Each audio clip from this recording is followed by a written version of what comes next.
Welcome to the Jamodi podcast. We are all surrounded by amazing coaches and leaders. So let's get an inside look at not just what they do, but how they do what they do. After all, becoming the best versions of ourselves is Jamodi, just a matter of doing it. The Jamodi podcast is powered by Sideline Interactive. Sideline Interactive is the leading manufacturer for high-quality, innovative scoring tables and LED video display boards that help coaches and schools bring more excitement to fans, create huge fundraising opportunities, and make their jobs easier. Visit sidelineinteractive.com to check out their amazing products. And thank you for being so authentic with sharing and also showing your emotion too. I think as a younger coach early on, I felt like I could never be that vulnerable with my players. As I get older, as I get more in the word, it's funny how that really, not the older piece, but having that connection in the word just opens up that side of you that, maybe when I was living differently, I just kind of held shut. And so not being afraid to get teary with your players and showing that emotion. So that's a sign of a healthy culture when players and yourself, when you feel open to do that. My question was going to be, how do you, so all of these, sorry, go ahead. Jesus wept. Oh, that's a big connection. Big connection. He understands and he connects. Yeah. My question was going to be, talking about culture, systems, schemes. It does all revolve around basketball. And I know in my own life, basketball took the place of Christ for a long time. Success, wins, status. And if we're not careful within our own programs in the attempt to be competitive, to put the best team out there, to help them become the best players possible, it can be all about basketball, which what we don't want our players to do. And I've heard this over the years, and a senior may, after the last game, make a comment like, is that it? Is that it? Is that all? Because there will become a time where they're done playing it for your program in your high school, and even if they play in college, there will come a time where the game is over, and we don't want them to feel like, is that it? Right. Is that all? I was going to ask you how you keep that from happening, but then the more you kept going, spirit, soul, and then the home class gym, the activity or the mindset, it's not just an activity, but the mindset of practice isn't over until you answered it. Yeah. No, basketball for me, whereas some it replaced Christ and it replaced greater. Their identity was wrapped in the game. Mine replaced an absent father, and where I was struggling there, just having a single parent home, a mom that loved me. And there is grace and forgiveness with my biological father. I mean, good guy, no relationship really. But it's just like, man, I forgive you. You're awesome. You're a great person, How long did it take you to get there, if you don't mind me asking? As a kid, I already was just craving that. And I had a stepfather that loved me, and he gave me so much, but he was battling alcoholism, but he was kind. He was healthy when it came to his sobriety. When he fell off, because he had a rough life, and the time he got married to my mom till he fell off was like a 7-year period. And I was just little until junior high. He fell off. And that's when he became a different person, not angry, mean, abusive in any way. He's just absent. Mm-hmm. So it was just the same as, so I was confused as a kid. Like, my biological father's over there, and had some experiences there that were heart shattering for me as a kid. And I would be angry when I got to junior high, and my father, who stepped in, lost his way, and it was just mom at home. I just turned to basketball. I was angry. I was upset. I didn't play the game wrong. I just put all my energy, negative and positive, into the game. And it basically helped save my life, And then Jesus came into my life when I was 16. And that's where I learned that basketball is a tool. And so that's how I teach it. And that's how I try to bring it to the game.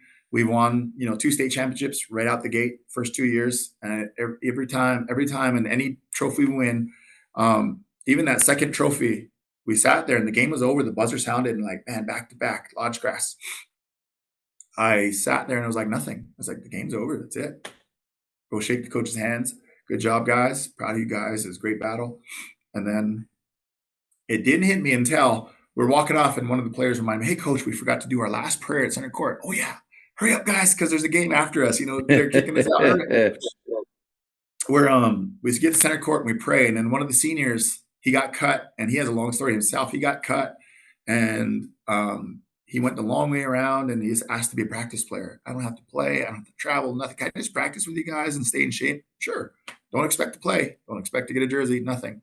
And he's like, yeah. Okay, so he did that. 2 players missed their 4th practice, and they know that, you get 3. They missed their 4th, both players, same time, different excuses. One lied, and the other one couldn't make it work. And I said, we got to keep the standard. If we ever drop it, I'm going to resign. So I'm so sorry, guys. Thank you for coming out, but we can't let you in the gym. Close the door. That hurt. And there's Blue over there. I already looked at him like, there's this kid working his tail off. He got cut. And so we waited, though. This coach that's been investing in his life, one of our assistants, I said, I want you to present the jersey with him, and so he was like, wow, he's going to love it. Oh my gosh. And so, postseason came along, presented him the jersey to him, and he was so excited. So he held that state championship trophy back to back. And he's just like, we're in our prayer. I'm like, Blue, put the trophy down. And he's like, no, coach, I'm going to hold it, man. We worked too hard. I'm like, no, listen, that trophy someday is going to turn to dust. But the work God is doing in your heart, all of you, and the work he's doing in the hearts of the community is what's going to last forever. Put the trophy out. Oh, yeah, you're right, coach. Turns around, sets it out of the prayer circle and joins hands with everybody. And that's when I felt the victory. I was like, wow, Jesus, this is all for you. All of this is to give you glory. Because the initial prayer when I got the job in 2019. All right, God, I refuse to be a mediocre coach. Help me be a great coach. Help me do something so great that people will have to look beyond me and say, only God could have done that.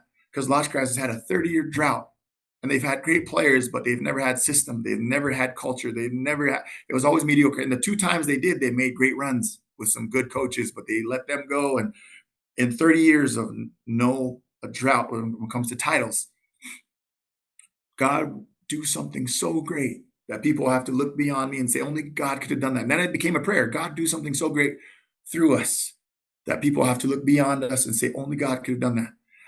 And we will always give you glory. So for us, it's to God be the glory, to the boys be the credit. When we've said it from the get-go. And then it's so funny. You'll hear coaches, or I'll see posts, coach, did you see this? And it'll be a coach on different levels, whether it's 2A or down B, C, whatever, and the big schools of 2,000 plus, or the small, less than 100 schools.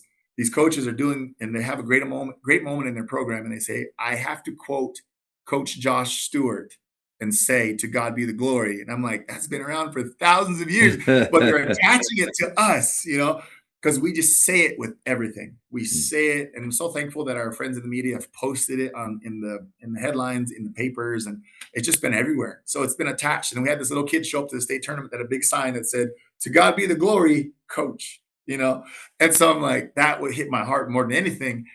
But when he put the trophy out, that's when I felt that real victory, So afterwards, I told the boys and reminded them, guys, remember, these trophies, they mean nothing.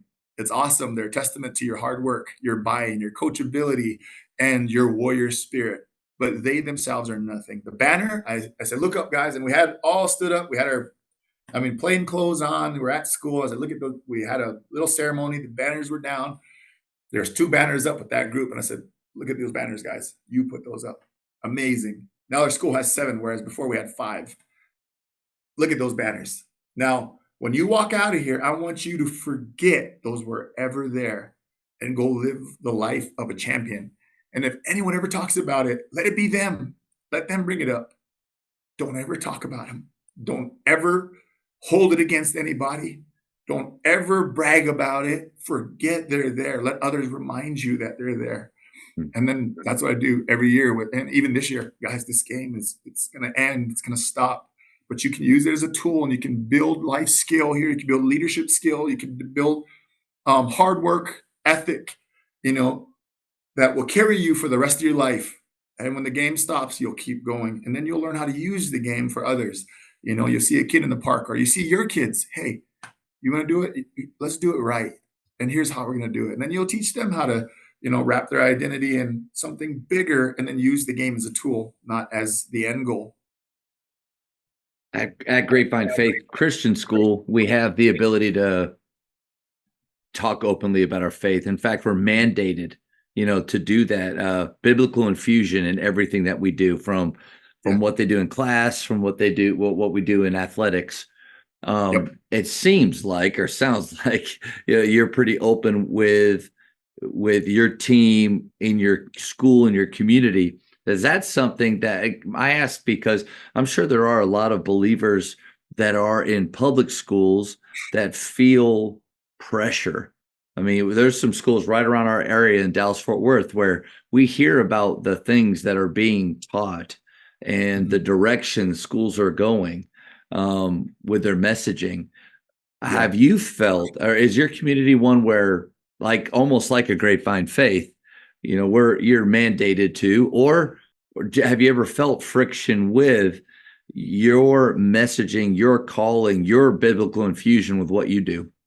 Yeah, no, it's going to be in everything we do and say, as long as I'm the coach, and I want to make sure that we base everything on the chief cornerstone, Jesus Christ, and that's what our team's going to be built on, and that's how we're going to do it. But we're not going to exclude you. We're going to love you, and we tell some parents that don't agree with me, like, hey, we're going to love your kid, and they don't have to do everything we're doing. But here's how my story goes, and here's how I'm going to share my story, and I'm going to try to apply what I can, and they can take what they can. A lot of our training comes from Navy SEAL stuff. They could take that and run with it. A lot of our stuff, it comes from all over. It comes from the old warriors, and it comes from our people. It comes from this earth, the ground, the blood, and the sweat and the tears, and that's spilled here. And we're going to use a lot of that. But for me, my story is Jesus. He saved me. He set me free. He helps me every single day.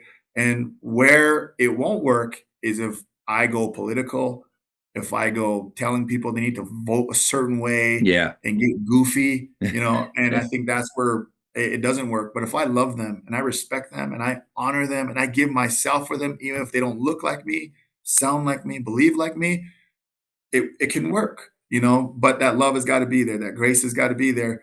There's been challenges. There have been people like, well, don't you think this? And one guy, he said, I don't agree with all that. I don't agree with you saying there's only one way to heaven. I was like, okay, can you quote me on that? Can you find where I said that? He said, well, you posted it. I said, no, I quoted Jesus. And as I quoted Jesus. And so that's tough. I said, I didn't say it. And you're mad at me for believing it. I believe it with all my heart, but I love you, bro. And he's older than me a little bit, 10 years. I love you, bro. And I'm here if you ever need me. What you're mad about is something Jesus said. And I would encourage you to say, you don't have to say Jesus, but Akbaratia, creator, the one who made all things. What is this that, if that's you, he says you're creator. He calls you by Jesus. I'm going to call you creator. Why did you say that? Because I'm struggling with it. Go talk to the author of that quote. That's where you go with that. And that's what I talked with him about. And then we've had good respect from that point. I don't know what he did with that. And I don't know if he went and prayed that prayer, but I said, you're mad at me. I quoted Jesus, but I stand by that. I'm ashamed of myself, bro. Like, I can't quote me on my dirt and all the things I did. I was like, I'm worse than everybody in this gymnasium. I am the worst one here. That's why I cling to Jesus, because he saved me. He helps me, and I got to run to him because I need him. I'm a failure. I messed up so bad. I'm the worst one here. And that's why I go to him. I'm not here to try to tell you how to live your life, but I want to be an example of what Jesus' love looks like to the world. And that's how I approach it with our program, with our parents, with our community. And I just try to make sure that we love people where they are, and it's love God, love people, and love the game and respect it. Thank you for checking out today's episode. Please take a moment to subscribe to this podcast, share it with your fellow coaches, and find us on social media for what's coming up next on the Jamodi podcast. It's just a matter of doing it.